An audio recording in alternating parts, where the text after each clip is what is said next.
সালাম আলাইকুম, কেমন আছেন আপনারা?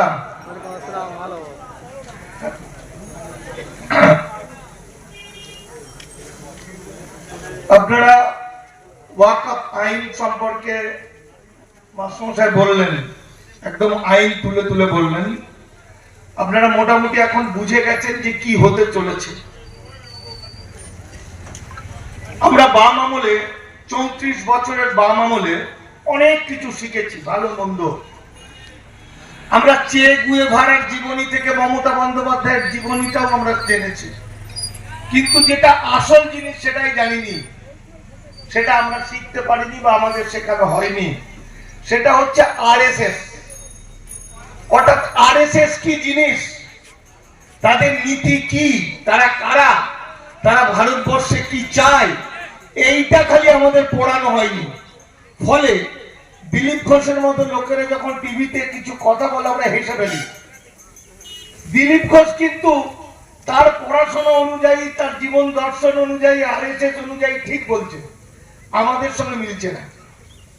আপনারা জানেন আরএসএস এর একজন এমপি বিজয় রাজে সিন্ধিয়া, তিনি মিছিল করেছিলেন সতীদাহ প্রথা চালু করতে হবে বলে। আবার কর্ণাটকে ক্লাস 8 এর বইয়ে, গভর্নমেন্টের বইতে লেখা আছে সেলুলার জেল, আন্দামান সেলুলার জেলে কয়েকটা ময়না বুলবুলি পাখি যেত। তার মধ্যে একটা পাখির ঘাড়ের ওপর বসে আরএসএস এর যে মূল বিবি সাভারকার, সেই ঘাড়ে বসে তিনি ভারতবর্ষের স্বাধীনতা লড়াই করতেন, এটা বইয়ে লেখা আছে। আবার রাজস্থানের এক এমপি বলেছিলেন সে শ্রী রামচন্দ্রের বংশধর। রাম বলে পৃথিবীতে কেউ কোনোদিন ছিল না।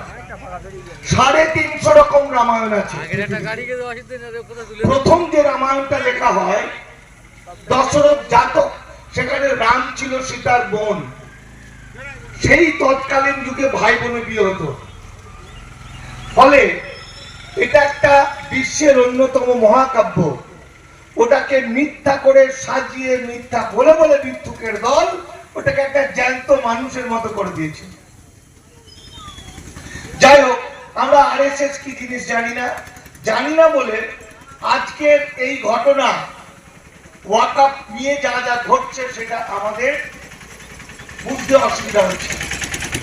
আমরা মনে করছি যখনই দেখবেন আরএসএস বিজেপি কোনো ভালো কথা বলছে, তখনই বুঝে নেবেন অত্যন্ত ষড়যন্ত্রমূলক কিছু একটা ঘটছে।